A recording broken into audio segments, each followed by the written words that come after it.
Πιλάτες είναι μια μέθοδος γυμναστικής η οποία δουλεύει μυαλό και σώμα μαζί.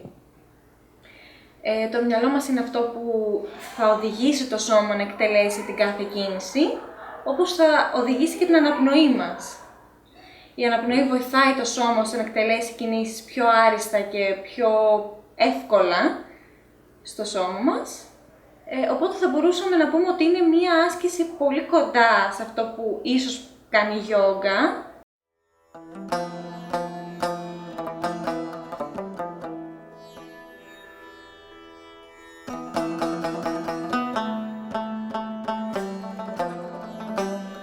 Η σχέση δασκάλου και καθηγητή. Ο καθηγητής στο Πιλάτες θα μπορέσει να αγγίξει τον μαθητή ώστε να τον διορθώσει.